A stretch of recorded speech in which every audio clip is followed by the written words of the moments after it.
नमस्ते। मैं Shambhu Kumar selfie camera के साथ पटनागर में। चैनल को लाइक और सब्सक्राइब नहीं किया तो लाइक और सब्सक्राइब करें। Thank you so much. मानव संसाधन ऐसा संसाधन है जो कभी खत्म होता ही नहीं है, हो ही नहीं सकता है। इसमें हर मैंने समझिए कि हमेशा नए नए आयाम और चीज़ जुड़ते जाते हैं। तो इसलिए जो है अगर हम किसी मानव को संसाधन के रूप में तब्दील करते हैं तो वो जो है क्या होता है कि राष्ट्र की संपत्ति बन जाता है। लाइव न्यूज, खबर तो पक्की है। नमस्कार, मैं शंभू कुमार, आप देख रहे हैं लाइव 24 न्यूज। मैं भी गर्दनी बाग में हूँ, हायर सेकेंडरी स्कूल के पास हूँ और यहाँ पे काउंसलिंग कर करके विद्यार्थी सब निकल रहे हैं, अब शिक्षक बन चुके हैं और मेरे साथ जुड़ रहे हैं सतीश सर जुड़ रहे हैं। इनसे हम बात करेंगे कि काउंसलिंग में क्या करना चाहिए, काउंसलिंग में कौन सा डॉक्यूमेंट लेके आना चाहिए। हालांकि ये काउंसलिंग का आज लास्ट डे है, तो ट्री 3.0 के लिए उनके लिए कंसर्न, क्योंकि बहुत सारे विद्यार्थी लापरवाही की वजह से कई सारे विद्यार्थियों को काउंसलिंग नहीं हुआ है। मैंने ऐसा देखा डॉक्यूमेंटेशन के चलते, छोटी सी गलती के कारण। इसलिए सतीश सर से सुनिए कि डॉक्यूमेंटेशन के लिए क्या करना पड़ेगा। आज काउंसलिंग हुआ तो उनके लिए कंसर्निंग खबर है ये कि उन विद्यार्थियों के लिए, हालांकि आज तो अंतिम दिन है, लेकिन नेक्स्ट भविष्य में काउंसलिंग में क्या क्या परेशानी होती है और डॉक्यूमेंटेशन क्या क्या होना चाहिए, उस पर बात कर रहे हैं आपसे हम। सबसे पहले तो जब आप अप्लाई करें तो अप्लाई करने के दौरान जो आप सर्टिफिकेट अपलोड करते हैं तो बीपीएससी क्या करती है कि उसमें किसी तरह का मिसमैच और मिसमैनेजमेंट ना हो, तो उसको वाटर मार्क करती है ताकि आप फिर से दोबारा उसमें कोई तरह का छेड़छाड़ नहीं करें। तो जो आपने अपलोड किया है डॉक्यूमेंट्स, उसी डॉक्यूमेंट्स का ओरिजिनल, ठीक है, और इसके बाद वाटर मार्क की कॉपी, ये चीज़ें यहाँ पे सबमिट करनी है। इसके अलावा जो आप फॉर्म अप्लाई करते हैं तो फॉर्म भरने का पूरा जो वो डॉक्यूमेंट होता है पीडीएफ, वो रखना है। इसके अलावा जो एडमिट कार्ड है ओरिजिनल, जिसपे कि उसका 3D होलोग्राम वाला जो स्टिकर लगा है, वो यहाँ पे जो आयोग ने दिया था वो यहाँ पे प्रस्तुत करना होता है। एक उसका फोटोकॉपी रखना होता है और सारे जो चाहे आधार कार्ड हो, पैन कार्ड हो, ठीक है, और इन सब चीज़ों को, इसके अलावा जितने भी आपके सर्टिफिकेट्स हैं तो उनको ये ओरिजिनल और उसका वाटरमार्क और इसके अलावा फोटोकॉपी।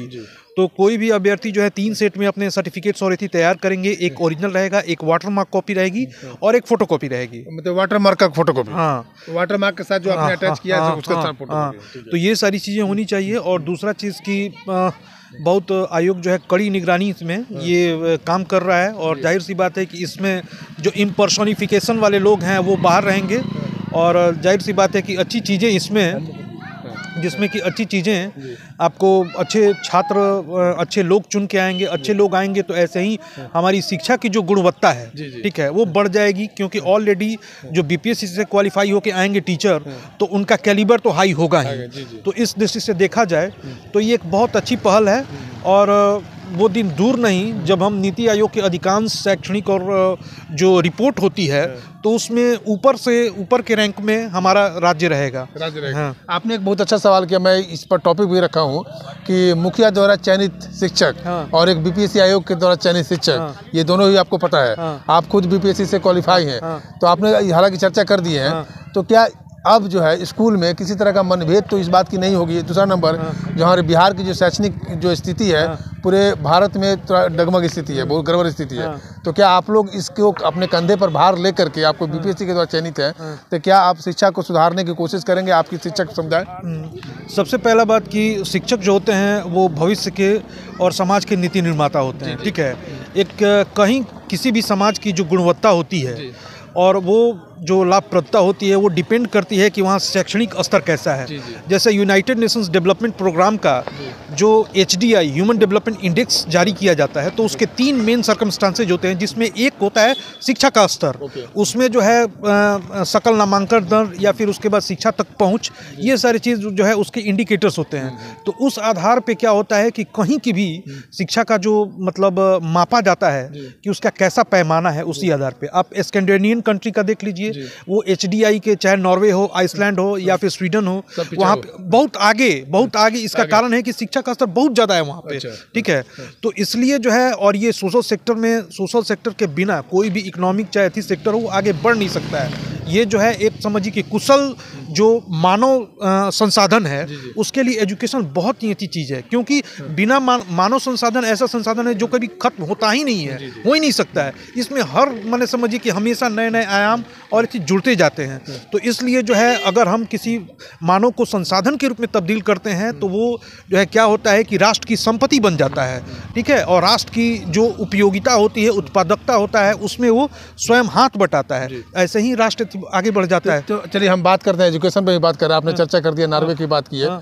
क्या ऐसा माना जा सकता है कि जो कंट्री तो स्वाभाविक है जो एजुकेटेड होगा तो डेवलप होगा, लेकिन ऐसे एग्जांपल में आप बताइए कि कोई जो कंट्री पूरे वर्ल्ड में है जो एजुकेशन में सबसे हायर पैमाने पर हो और वो डेवलप भी उसी तरह से है? बिल्कुल। अब जैसे जर्मनी में या फिर आइसलैंड में या फिर नॉर्वे में, वहाँ पे क्या है कि शिक्षकों को बहुत ज़्यादा मतलब वरीयता दी जाती है। पहला एग्जाम्पल है कि 2 विश्व युद्धों के बाद तबाह हो चुका जर्मनी आज जो है विश्व की चौथी बड़ी अर्थव्यवस्था है जीडीपी के आधार पे। ठीक है, 2 माने विश्व युद्धों के बीच जो है, और इसके अलावा यूरोप, इसका कारण एजुकेशन, इसका कारण बिल्कुल एजुकेशन है। और वहाँ पे शिक्षकों का योगदान, क्योंकि वहाँ पे शिक्षक जो है वो हाई पेड वाले वाइट कॉलर वाली जॉब होती है और उनको हाई पेड जो है वहाँ पे सैलरी मिलती है, समाज में उनकी प्रतिष्ठा भी ज़्यादा होती है, उनको बड़ा अथी से देखा जाता है। तो ये हम पे एक बहुत बड़ी जिम्मेदारी है कि कैसे हम जो है बिहार और भारत के बच्चों का भविष्य जो है संवार सकते हैं, कैसे जो है उन्हें आगे बढ़ा सकते हैं। तो इसके लिए जो है हमें कमर कस के तैयार रहना होगा और उन जो है बच्चों को जो है एक मतलब शिक्षा का जो स्तर है उसको बहुत अच्छी तरह से इन्हेंस करना होगा, तभी जाके हम इतनी हो सकते हैं। ठीक है, तो ये एक लास्ट सवाल है कि जब आप जाएंगे स्कूल में, आप बीपीएससी मानना पड़ेगा, आयोग कमीशन आपने फेस किया है, तो इस बात को ख्याल रखना पड़ेगा। दूसरा नंबर ये है कि आपके सामने वो भी शिक्षक होंगे जो मुखिया के द्वारा चयनित होंगे। और आपको पता होगा कि बिहार में जो पंचायती स्तर पर जो मुखिया बने हैं वो मुखिया या तो पढ़े लिखे भी लोग भी है और अंगूठा छाप भी है, उनके द्वारा चयनित, उसमें भी बहुत सारा घोलमाल हुआ था। तो वहाँ पर अंडर एस्टिमेट की बात होगी क्या? अंडर एस्टिमेट की तो बात नहीं होनी चाहिए, क्योंकि वो भी शिक्षा व्यवस्था से जुड़े हुए हैं। तो हम जो है कंधे से कंधा मिला के उनके साथ काम करेंगे। ठीक है, जो हम उनके अनुभव और ज्ञान को ले सकते हैं, सीख सकते हैं उससे और ज़्यादा बेहतर तरीके से, और जहाँ पे कमी होगी तो वो हमारे मतलब एडवांसमेंट को, चाहे नॉलेज को ले सकते हैं। तो दोनों मिल के हम लोग जो है बच्चों का भविष्य संवारने की दिशा में काम करेंगे और जो है बिहार ही नहीं बल्कि भारत में जो है क्या करेंगे कि बच्चे बहुत अच्छा करेंगे, अच्छे मतलब मानक तय करेंगे। तो यही मेरी दुआ है। ठीक है, चलिए अब इनके हम बात कर रहे हैं, बहुत खुशी का समय है, अभी काउंसलिंग कर करके आ रहे हैं, उनकी मैडम है। कैसा लग रहा है आपको? बहुत अच्छा लग रहा है, बहुत अच्छा लग रहा है। इंतजार था? हाँ, लंबा समय से इंतजार था। आज बहुत हम मतलब अच्छा अनुभव कर रहे हैं से, बहुत गर्व हो रहा है अपने पति के ऊपर। ये तो बीपीएससी फाइटर है, ये तो बीपीएससी भी निकाल चुके हैं, रिटर्न वगैरह जी नहीं हुआ, लेकिन अब आपका सहयोग ज़्यादा जरूरी है इनके बीपीएससी ऐसे। जी जरूरी तो है ही, परिवार में हर आदमी पति पत्नी एक दूसरे के पूरक होते हैं, इसके सहयोग जरूरी है। जी चलिए, हमारी शुभकामनाएं हैं सतीश सर के साथ। आज शिक्षक 6 to 8 में 3rd पोजीशन लाए हैं और हम उम्मीद करते हैं इन पर हमें पूरा विश्वास और आशा भी है कि शायद नेक्स्ट बीपीएससी आयोग बीपीएससी में शायद ये एडीएम बन के या एसडीएम बन के या डीएसपी बन के हमारे साथ ये इंटरव्यू दे। मैं शंभू कुमार सेल्फी कैमरा के साथ पटना। अगर मैं चैनल को लाइक और सब्सक्राइब नहीं किया तो लाइक और सब्सक्राइब करें। Thank you so much. Live news, खबर तो पक्की है।